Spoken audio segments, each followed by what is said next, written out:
An arrow tears through her shoulder just above the collarbone, and she doesn't fall. She's kneeling in the mud outside a city wall, blood soaking through white armor that was never meant to fit a body this small, and the men around her are shouting at her to retreat. She won't. She pulls the arrow out with her own hands. 17 years old. No formal training, no noble blood, no reason at all to be standing on this battlefield. And yet an army of thousands has just watched her walk straight into cannon fire without flinching. Somewhere behind those walls, a kingdom's fate is about to turn on what this girl does in the next 10 minutes.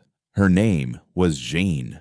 Welcome back. If stories like this, the quiet, ordinary people who changed the world when the world gave them every reason not to, mean something to you, you're in the right place.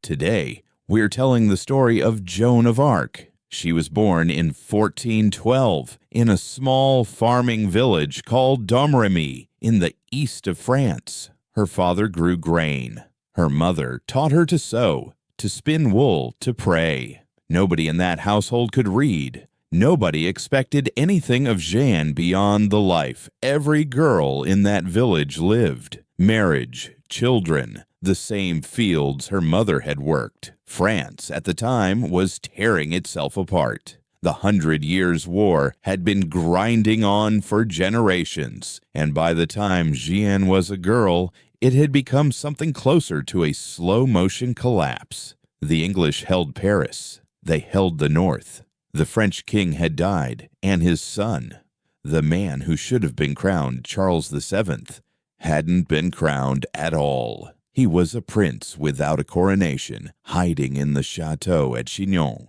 doubting his own legitimacy, doubted by nearly everyone else too.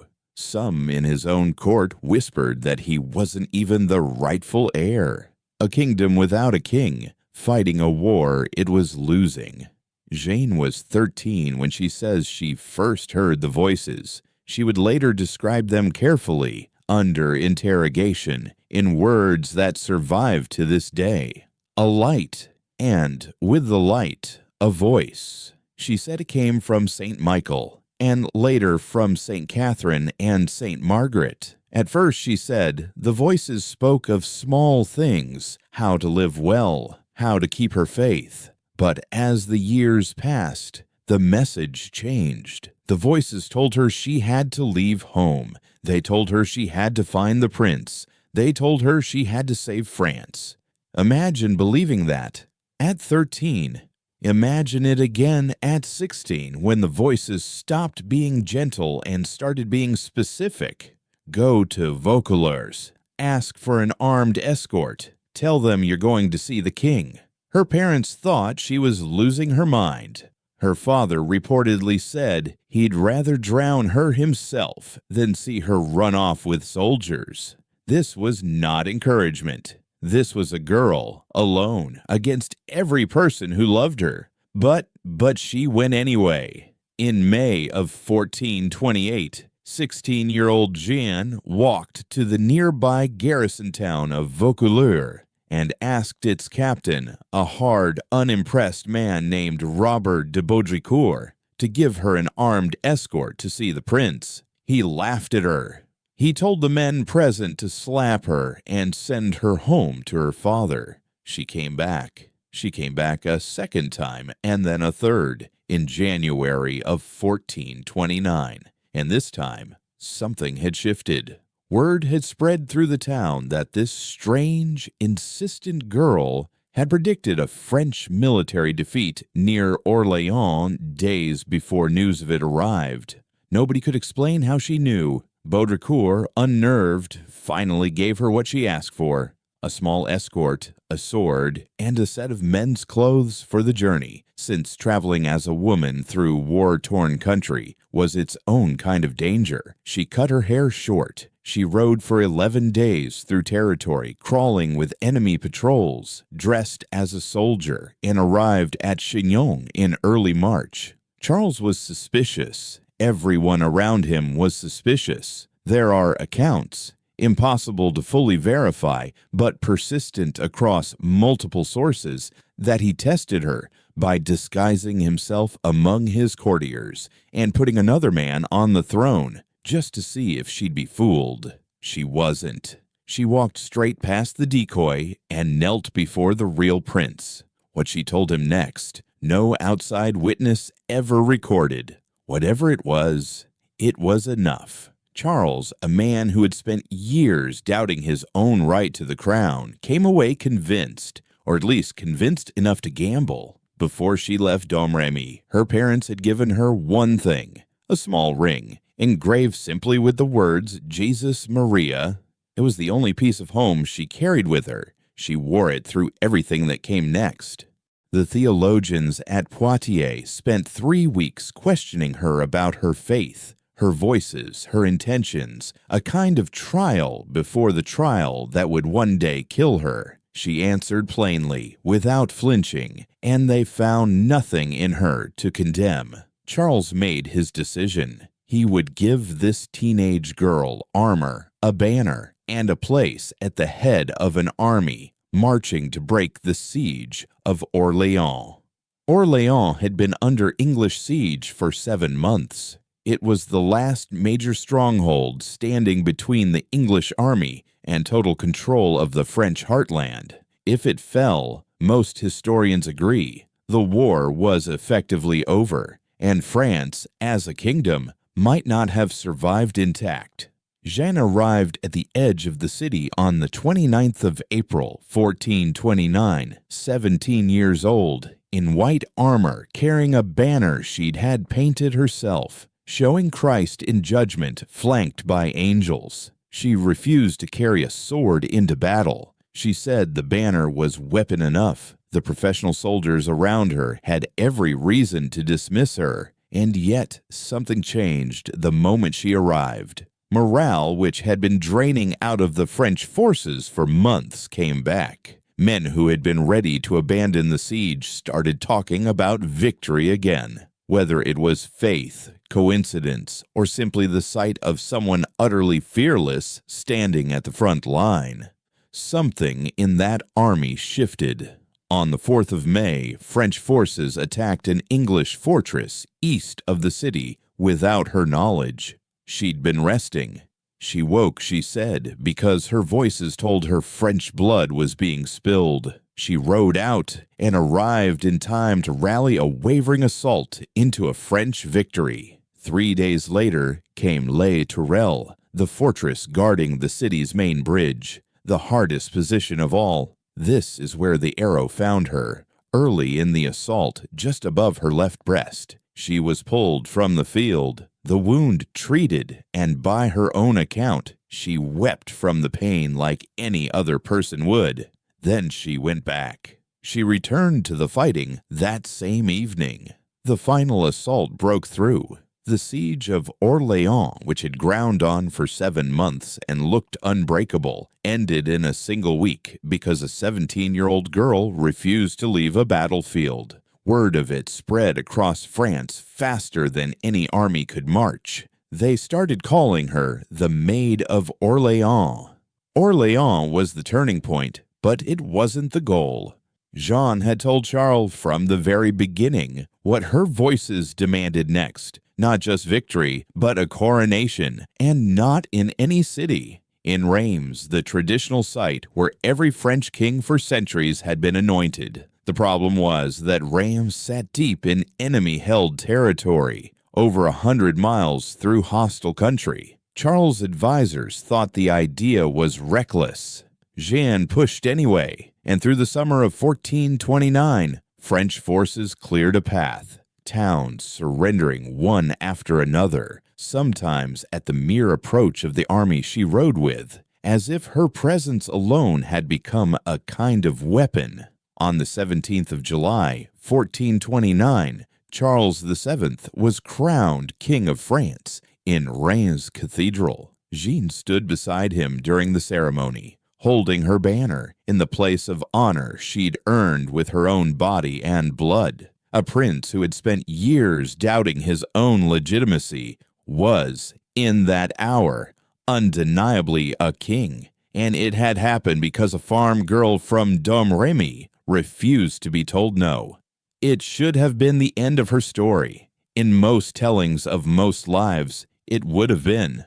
But France's war wasn't over, and neither, it turned out, was Jeanne's. The months after Reims were harder. Charles, now king, grew cautious. Some historians believe he was quietly negotiating with the Burgundians, French allies of the English, and no longer needed the momentum Jeanne provided. An assault on Paris that September failed, and Jeanne herself was wounded again, in the thigh this time, left on the field as the retreat was ordered without her. The voices, she said later, had told her not to attack Paris at all. She went anyway, out of loyalty to the men around her, and it cost her. Through the winter, her influence at court faded. The king who owed her his crown stopped listening quite so closely. Then, in May of 1430, at the town of Compiègne, Jeanne led a sortie against Burgundian forces outside the city walls. The attack turned. As her men fell back toward the gate, it was closed too early, whether by panic or betrayal, historians still argue, and Jeanne was left outside the walls, cut off from her own army. She was pulled from her horse by a Burgundian archer and taken prisoner. The girl who had broken a 7-month siege in a week, who had crowned a king, who had never lost her nerve on any battlefield, was captured not in some grand final battle, but in a chaotic retreat outside a city gate, abandoned by the very gate meant to protect her. The Burgundians sold her to the English for 10,000 livres. What followed was not a battlefield. It was a courtroom, and it would last longer and cost her more than any siege had. She was taken to Rouen and put on trial for heresy, but everyone involved understood what the trial really was.